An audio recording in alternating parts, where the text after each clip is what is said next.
네, 안녕하세요. 성균관대학교 반도체 시스템공학과 전정훈 교수입니다. 강의 들어가기에 앞서 먼저 이렇게 대면하지 못하고 강의 자료, 이 녹화 자료를 보내드리게 돼서 상당히 죄송하게 생각합니다. 코로나의 상황이 이런 뭔가 예기치 못한 상황을 또 만들어내네요. 다음에 기회가 되면 다시 찾아뵙고 질의응답을 좀 하고 그 외에 또 여러 가지 여러분에게 도움될 수 있는 이야기들을 나눌 수 있는 기회를 주시기를 부탁을 드리겠습니다. 네, 오늘 제가 준비한 강의는 이 반도체 하드웨어 개발 플로우에 관한 내용인데요. 오전에 제가 그리고 오후에는 이우명 교수님께서 오셔서 직접 대면해서 강의해 드릴 예정입니다. 반도체 하드웨어 개발 플로우에 관한 교육 과정은 아날로그 설계, 디지털 설계, 그리고 이를 병합한 SOC 설계로 나뉘어져 있습니다. 이런 각각의 하드웨어 개발 플로우에 대해서 상세하게 학습하기 전에 몇 가지 저희가 펀더멘탈이라고 부르는 것들을 빠르게 리뷰하고 점검을 해보겠습니다. 이 강의를 통해 리뷰할 각 기초 지식에 대한 상세한 내용은 아마 다른 교육 과정에서 습득하실 수 있을 텐데요. 그래서 이번 강의에서는 하드웨어 개발 플로우의 이해를 위해서 꼭 필요한 정도만 가급적 간단하게 다루도록 하겠습니다. 펀더멘탈에 대한 강의도 이제 두 개의 강의로 나누어서 구성을 해보았습니다. 첫 번째 강의인 이 강의에서는 반도체 하드웨어가 다루는 전기 신호는 어떠한 형태를 띠고 있는지 살펴보겠습니다. 그리고 두 번째 강의에서는 전기 신호를 다루는 회로를 구성하는 소자, 그리고 반도체 회로 제작을 위한 실리콘 공정의 개요, 그리고 회로들을 실제 실리콘 공정으로 옮기는 과정에 대해서 학습할 예정입니다. 그럼 먼저 반도체 하드웨어가 다루는 전기 신호에 대해서 알아보겠습니다. 전기 신호에 대한 강의 순서는 다음과 같습니다. 먼저 반도체 하드웨어가 다루는 신호가 어떻게 구분되는지 학습하겠습니다. 그리고 각 전기 신호의 특성을 서로 간의 비교를 통해서 학습을 하겠고요. 또 이러한 특성이 하드웨어 구성에 그리고 하드웨어의 기능에 어떠한 차이를 만드는지 설명해 드리겠습니다. 반도체 하드웨어의 개발 관점에 따라 전기 신호를 분류하면 다음과 같습니다. 많은 분들이 대략의 개념은 잘 알고 계실 아날로그 신호, 그리고 디지털 신호가 있습니다. 다음에 아날로그와 디지털의 혼합 형태인 믹스드 시그널, 즉 혼성 신호라고 저희가 부르는 신호가 존재하고요. 마지막으로 고주파 변조를 통해서 생성하는 이제 RF 신호가 있습니다. Radio Frequency 신호가 있습니다. 이러한 신호 간의 구분이 다소 불명확한 부분도 물론 존재하는데요. 일반적으로 각 신호마다 상당히 차별적인 특성을 가지고 있습니다. 앞서 말씀드린 전기 신호의 구분에 대한 이해가 왜 중요한지, 특히 하드웨어 개발 과정에 대해 이해하는데 전기 신호에 대해 이해하는 게 왜 중요한지 설명하겠습니다. 먼저 아날로그, 디지털, RF, 혼성 신호 등의 신호 종류에 따라 각 신호를 처리하는 반도체 하드웨어의 주요 기능이 크게 다르게 됩니다.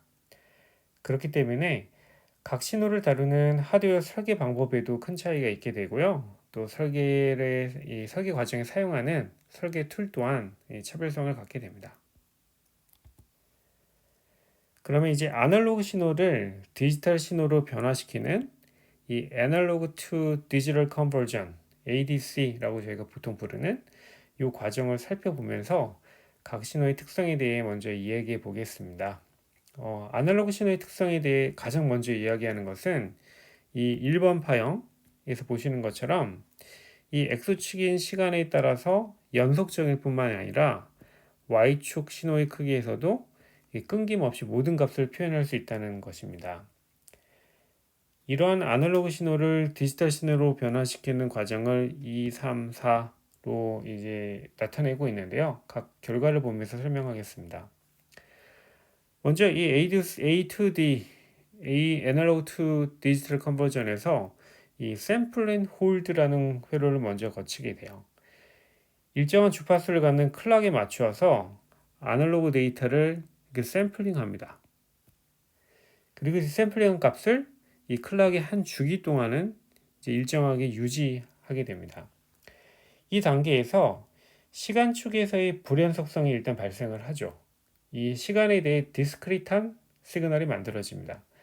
하지만 Y축상에서는 샘플링한 값을 여전히 왜곡 없이 그대로 유지하는 것을 가정합니다. 이제 그 다음에 퀀타이저를 거치게 되는데요. 이때 Y축에서도 왜곡이 발생합니다. 이제 최종 디지털 시그널을 몇 비트의 해상도로 표현할지에 따라 제한된 레벨로 샘플링한 값을 표현을 합니다. 3번 그래프에서 이제 퀀타이저를 거친 출력값을 10진수로 보여주고 있는데요. 이를 이진수 데이터로 표현한 것이 이 네 번째 세퀀스입니다. 여기서는 폴라리티 비트를 포함해서 8비트 이진 데이터로 각 샘플링한 신호를 표현하고 있습니다. 이러한 일련의 과정을 통해 먼저 아날로그 신호를 순차적으로 출력되는 디지털 신호로 변화시키는 것을 아날로그를 디지털로 변화시키는 것을 살펴보았습니다. 또한 중간 과정에서 시간이나 신호의 크기에서 불연속적인 특성을 갖는 혼성 신호가 과도적으로 발생하는 것을 살펴보았습니다. 아날로그, 디지털 등을 복합적으로 다루는 혼성 신호 시스템의 예 역시 저희가 간단하게 살펴보았습니다. 이런 ADC를 거치기 전의 신호를 가공하는 애널로그 하드웨어, 그리고 이렇게 변환된 디지털 신호를 처리하는 디지털 하드웨어가 존재합니다. 신호의 실체에 조금 더 자세히 접근하기 위해 앞에서 연속된 이진수로 표현한 디지털 신호에 대해 조금 더 자세히 살펴보겠습니다. 왼쪽 하단에 있는 그림은 계측키로 측정한 이제 3개의 디지털 신호의 전압 파형을 보여주고 있습니다. 각 파형에서 높은 부분은 1, 낮은 부분은 0, 이런 디지털 데이터라고 생각할 수 있겠고요. 즉 가장 아래에 있는 연두색 신호는 보시는 것처럼 0, 1, 1, 1, 0, 1, 1을 순차적으로 나타내고 있습니다.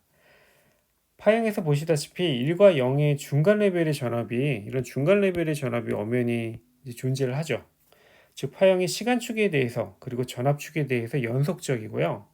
0과 1 사이의 변이가 한순간에 일어나지 않고 특정 시간 동안에 점진적으로 일어나게 됩니다. 즉 파형 자체만으로 보면 아날로그 신호의 특성 역시 가지고 있음을 확인할 수 있습니다. 한 가지 더 관찰할 수 있는 것은 노이즈, 즉 잡음을 가진다는 것입니다. 이제 0과 1인 이 공간에서도 보면 파형의 흔들림이 있습니다. 여러 개의 디지털 시간을 단위 시간, 유닛 인터벌이라고 저희가 보통 부르는데요. 이 유닛 인터벌 안에 중첩시켜서 이 그림이 이 오른쪽 그림입니다. 그러니까 0, 1, 0, 0, 0, 0 이런 식의 이 파형들이 있다고 했을 때 이런 것들을 중첩해서 그렸다고 생각하시면 돼요. 이 그림을 보면 보시다시피 0과 1 간의 변이가 일어나는 이런 시간 구간이 존재합니다. 또 이 변이의 타이밍 또한 일정하지 않아서 이렇게 움직이는 것을 보고 계십니다. 즉 디지털 하드웨어에서 디지털 신호를 온전하게 에러 없이 보존하기 위해서는 1과 0 간의 신호의 구분이 이렇게 명확하게 나타나야 되고요. 또 이런 신호의 구분이 명확한 이런 시간 구간이 이제 충분히 확보되어야 됩니다. 디지털 신호를 조금 다른 각도에서 해석할 수가 있습니다. 특정한 주기를 갖는 이상적인 사각파를 파란색으로 표현해 보았습니다. 이 파형은 여기에 보여드린 수식처럼 포리에 시리즈 전개를 통해 하모닉 주파수를 갖는 삼각파의 중첩으로 해석할 수 있습니다. 즉 사인 오메가 t만으로는 첫 번째 이제 이런 빨간 선을 나타낼 수 있겠고요. 고주파 성분을 하나씩 추가할 때마다 이렇게 하나씩 추가해 나갈 때마다 이 최종적으로 이런 사각파에 이제 점점 가까워지는 것을 발견할 수 있습니다. 다시 말하면 이상적인 사각파, 이상적인 디지털 신호는 무한대의 주파수 대역 성분을 가지고 있긴 하지만 우리는 제한된 대역으로도 어느 정도 유사한 사각파를, 다시 말하면 0과 1의 구분이 충분히 이루어지는 디지털 신호를 표현할 수 있다는 것입니다. 아날로그 신호를 다루는 데 있어서 신호의 주파수 대역에 따른 응답의 변화가 매우 중요한데요. 디지털 신호에도 이와 유사한 상관관계가 있음을 유추할 수 있습니다.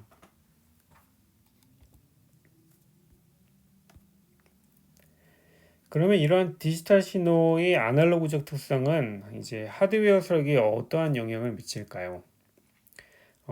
디지털 하드웨어 설계 시 신호의 크기, 신호의 타이밍, 또 동작 속도 등에 관한 설계 룰을 준수하면 디지털 신호의 아날로그적 특성은 거의 무시할 수 있습니다. 이를 다시 말하면 회로의 대역폭이 충분하며, 이를 또 다시 말하면 회로의 동작이 충분히 빠르고 데이터와 구동 클럭 간의 관계가 충분한 마진을 가진 채 안정적으로 정의가 된다면 디지털 신호의 이런 아날로그적 특성은 무시가 가능합니다. 이렇게 설계 룰을 준수하여 설계할 때 실질적으로 에러가 발생하지 않는, 다시 말하면 에러의 발생 확률이 무시가 가능할 정도로 매우 낮은 그런 연산 회로의 설계가 이제 가능합니다. 지금까지 아날로그, 디지털 그리고 혼성 신호에 대해서 간략히 설명해 드렸습니다. 이제 마지막 남은 것이 조금 특이한 분류의 신호인 Radio Frequency, 즉 RF 신호입니다. 예전에는 이제 고주파 신호와 RF 신호를 같은 뜻의 단어로 해석하기도 했었는데요. 지금의 전자기기에서는 일반적인 아날로그, 디지털 신호가 이제 수기가헤르츠를 상회하는 경우가 이게 많기 때문에 RF 신호는 조금 다른 의미를 갖게 됩니다. RF 신호는 그 주파수 스펙트럼의 중심 주파수, 이를 저희가 이제 캐리어 프리퀀시라고 부릅니다. 이 캐리어 주파수를 중심으로 비교적 이제 좁은 대역을 점유를 하게 됩니다. 중심 주파수를 높이기 위해서 원래의 시그널, 이를 이제 베이스밴드 시그널이라고 저희가 부르게 되는데, 혹은 이제 기저 신호라고 부릅니다. 베이스밴드 시그널을 캐리어 주파수로 옮기는 과정이 필요하고요. 이를 변조, 즉 모듈레이션이라고 부릅니다. 이러한 번잡한 과정이 왜 필요한지 생각을 좀 해보면, 기본적으로 RF 신호는 4G 통신, 5G 통신과 같은 무선 통신을 위한 고주파 신호입니다. 잘 아시다시피 각각의 무선 통신 표준은 특정 대역의 주파수만을 사용하도록 규제하고 있죠. 따라서 전송하는 신호가 특정 주파수 대역의 특정 채널만을 점유하도록 해야 합니다. 또한 무선 통신에서 신호를 전송하고 수신하기 위해서는 안테나가 필요한데요. 이 안테나의 크기는 전송하는 전자파의 파장과 유사해야 합니다. 다시 말하면 이제 제한된 크기의 안테나로 신호를 송수신하기 위해서는 신호의 주파수가 충분히 높아져야 합니다. 그렇기 때문에 상당히 높은 캐리어 프리퀀시, 중심 주파수를 필요로 합니다. RF 신호의 특성을 정리하여 다시 말씀드리면 이제 다음과 같습니다. RF 신호는 매우 높은 캐리어 주파수를 중심으로 비교적 좁은 대역폭을 갖는, 소위 말하면 이제 narrow band high frequency 시그널입니다. 다만 narrow band라고 설명해 드린 신호의 대역폭을 이제 저희가 점차 확대해 나가는 추세를 갖고 있습니다. 신호의 변조 과정을 시간에 따라 변화하는 파형과 주파수 스펙트럼을 이용하여 한 번 더 설명해 드릴게요. 캐리어는 매우 높은 단위 주파수를 갖는 그런 파형을 갖습니다. 보시다시피 오메가라는 이제 이런 싱글 톤의 신호입니다. 이에 반해 캐리어에 실어서 전송할 데이터의 주파수는 상대적으로 낮고요. 그 스펙트럼 역시 제한된 신호입니다. 보여드리는 변조 기술의 예는 BPSK, 이 Binary Phase Shift Keying이라는 기술인데요. 데이터의 폴라리티에 따라서 캐리어의 페이즈를 전환함으로써 캐리어의 데이터 정보를 이제 싣는 기술입니다. 이 BPSK 모듈레이션을 통해 변주된 파형의 시간에 따른 변화와 그 주파수 스펙트럼을 이제 아래에 보여드리고 있습니다. 보시는 것처럼 이제 변주된 신호는 중심 주파수가 이 캐리어 프리퀀시로 옮겨와 있고요. 또 원래 이 데이터의 이 대역폭을 갖습니다. 즉 높은 캐리어 주파수를 중심으로 높은 캐리어 프리퀀시를 중심으로 비교적 좁은 대역폭을 갖는 RF 신호가 된 것입니다. 지금까지 신호의 종류와 그리고 그 특징을 살펴보았습니다. 이제 하드웨어의 기능에 대해 짧게 설명해 드리겠습니다. 신호의 종류에 따라서 그 신호를 다루는 하드웨어의 주요 기능에 차이가 있습니다. 아날로그 신호를 다루는 하드웨어의 경우에는 가장 기본적인 기능이 신호의 증폭입니다. 미세한 입력 신호를 충분한 크기로 향상시키고 이 향상된 신호를 가지고 다양한 아날로그 도메인에서의 시그널 프로세싱을 할 수 있습니다. 이 신호의 크기를 적절한 상태로 레귤레이션 하거나 전원 전압을 안정적으로 유지하고 원하는 크기로 변환하는 기능을 제공하기도 합니다. 또 디지털 신호를 이용해서는 다양한 연산을 하게 되고 디지털 필터를 사용한 이 discrete time 도메인에서의 이 시그널 프로세싱을 수행하게 됩니다. 또 아날로그와 디지털 간의 변환이 혼성 신호 하드웨어의 대표적인 그런 기능이 되겠고요. 이 두 신호를 모두 사용해서 상호 보완적인 하드웨어를 설계할 수도 있습니다. RF 신호를 사용하는 회로는 모듈레이션과 이에 역과정인 모듈레이션과 디모듈레이션 기능을 갖추게 되고 신호의 송수신을 가능하게 하는 임피던스 매칭이라든지 필터링 그리고 고주파 신호의 저잡음 증폭 기능 이런 것들을 갖게 됩니다. 오늘 강의에서는 반도체 하드웨어가 다루는 이 아날로그, 디지털, RF 신호 각각의 특징에 대해서 먼저 살펴보았습니다. 이러한 신호의 특성에 따라 신호 처리 하드웨어의 기능에 큰 차이가 있게 되고 뿐만 아니라 각 하드웨어 설계 방법 설계를 위해 사용하는 이런 툴들도 역시 크게 달라지게 됩니다. 다음에서는 하드웨어 설계를 심층적으로 이해하기 위한 기반 두 번째 강의를 진행을 하겠고요. 반도체 하드웨어 설계의 대략적인 순서와 설계에 사용하는 소자 그리고 개념 설계를 실제 하드웨어로 구현하는 과정에 대해서 간략하게 살펴보겠습니다.